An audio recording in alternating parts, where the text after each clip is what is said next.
नमस्कार, day today news Bharat देख रहे हैं आप। मैं हूं आपके साथ पूनम। हमारा चैनल आपसे ये वादा करता है कि हम निष्पक्ष तरीके से पत्रकारिता करेंगे, समाज के दबे कुचले लोगों की हम आवाज बनेंगे और ऐसे किसी भी व्यक्ति की खबर को हम नहीं दिखाएंगे जो कि भोले भाले लोगों को ठगने का प्रयास करते हैं या फिर पाखंड फैलाते हैं।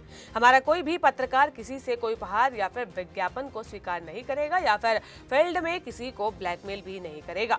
Day to day news Bharat आपसे ये वादा करता है कि हम लोकतंत्र के चौथे स्तंभ को मजबूत करने का प्रयास करेंगे। और अब बात रूसी राष्ट्रपति व्लादिमीर पुतिन की कर लेते हैं, जिनके भारत की यात्रा बेशक ही खत्म हो चुकी है, लेकिन पीछे कई सवाल भी वे छोड़ गए हैं। सबसे बड़ी बात तो यह है कि पुतिन के साथ डिफेंस को लेकर डील क्यों नहीं हुई। S-500 और Su-57 पर बात आखिरकार कहां जाकर अटक गई। रूसी राष्ट्रपति पुतिन का भारत दौरा पूरा हो चुका है और रूसी राष्ट्रपति की इस भारत यात्रा पर दुनिया भर की नजरें टिकी हुई थी। खास बात तो यह है कि इस दौरे में पुतिन और पीएम मोदी की 3 बार मुलाकात हुई और इसके बावजूद दोनों ही नेताओं की तरफ से बहुप्रतीक्षित S-500 मिसाइल डिफेंस सिस्टम और Su-57 फाइटर प्लेन से जुड़े समझौता या फिर कोई घोषणा का जिक्र भी नहीं हुआ। भारत और रूस के बीच में व्यापार, रक्षा, ऊर्जा और तकनीकी समेत कई महत्वपूर्ण मुद्दों पर चर्चा हुई। समझौतों पर हस्ताक्षर भी किए गए। राष्ट्रपति पुतिन और प्रधानमंत्री मोदी ने 2030 तक $100 अरब के द्विपक्षीय व्यापार का लक्ष्य रखा है। भारतीय विश्लेषकों के साथ ही पूरी दुनिया को इस मौके पर दोनों देशों के बीच में बड़ी डिफेंस डील की घोषणा होने की उम्मीद थी। हालांकि ऐसा हुआ नहीं, ना तो भारत की तरफ से और ना ही रूस की तरफ से ऐसी कोई बात कही गई। तो क्या भारत और रूस के बीच में किसी भी तरीके की डिफेंस डील नहीं हुई है? पुतिन के भारत दौरे से पहले एयर डिफेंस सिस्टम और 5वीं पीढ़ी के Su-57 फाइटर जेट की खरीद और उसके भारत में उत्पादन पर कई महत्वपूर्ण करार हो सकते थे।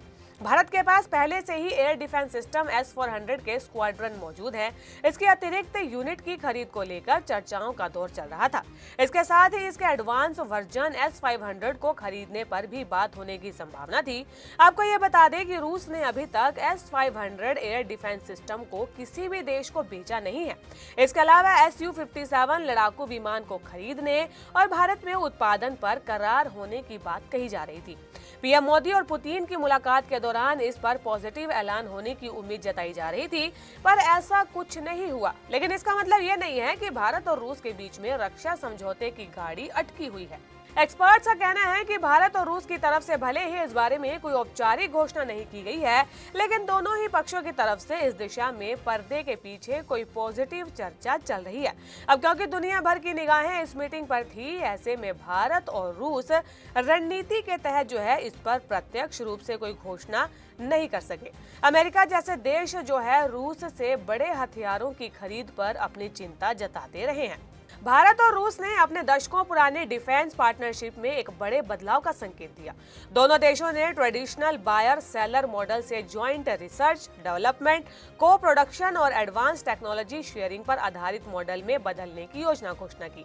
मोदी और पुतिन समिट के बाद जारी एक ज्वाइंट स्टेटमेंट में कहा था ये बदलाव डिफेंस मैन्युफैक्चरिंग में भारत की आत्मनिर्भरता की कोशिशों से मेल खाता है। इससे उम्मीद है कि मॉस्को आने वाले समय में नई दिल्ली का सबसे बड़ा हथियार सप्लायर बना रहेगा। दोनों पक्ष पहले से ही सर्विस में मौजूद रशियन प्लेटफॉर्म को बनाए रखने के लिए जरूरी स्पेयर पार्ट, कंपोनेंट्स और दूसरे इक्विपमेंट्स का भारत में ज्वाइंट प्रोडक्शन बढ़ाने पर सहमत हुए हैं। इसमें मेक इन इंडिया पहल के तहत मैन्युफैक्चरिंग शामिल है। इसे टेक्नोलॉजी ट्रांसफर कमिटमेंट से सपोर्ट मिला है।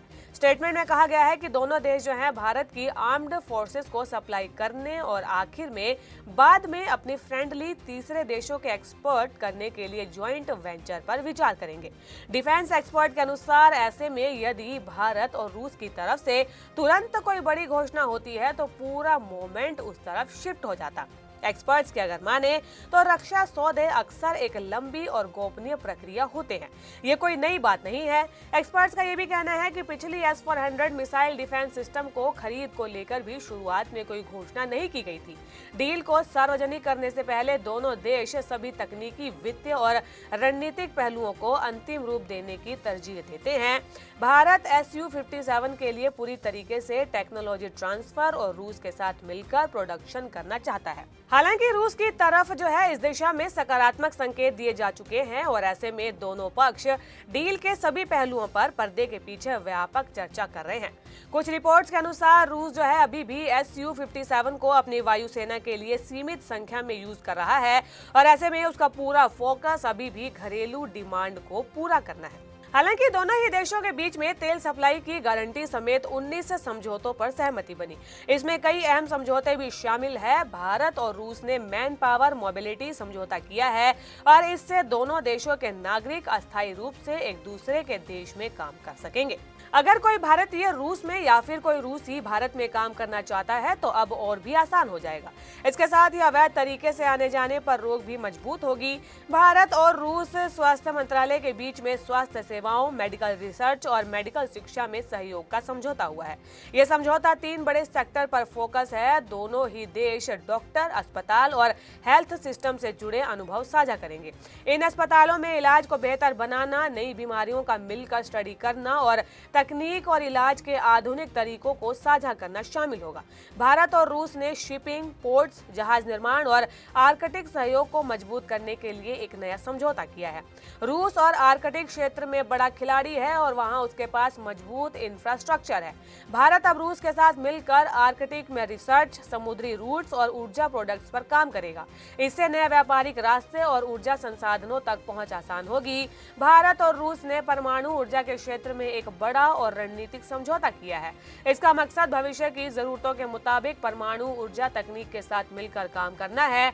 इस समझौते के 2 हिस्से हैं और रूस अब छोटी, पोर्टेबल और मॉड्यूलर परमाणु रिएक्टर पर मिलकर काम करेंगे।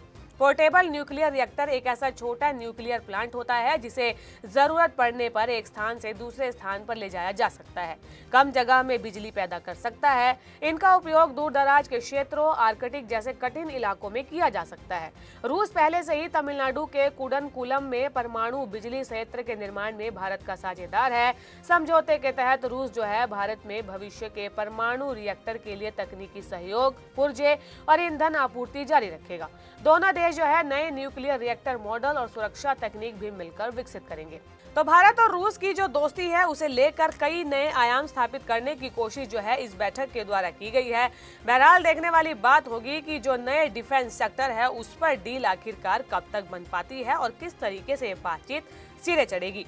ऐसी ही अंतर्राष्ट्रीय खबरें आपके लिए लेकर आते रहेंगे। Day to day news Bharat को लाइक, शेयर और सब्सक्राइब करना बिल्कुल भी न भूलें। नमस्कार।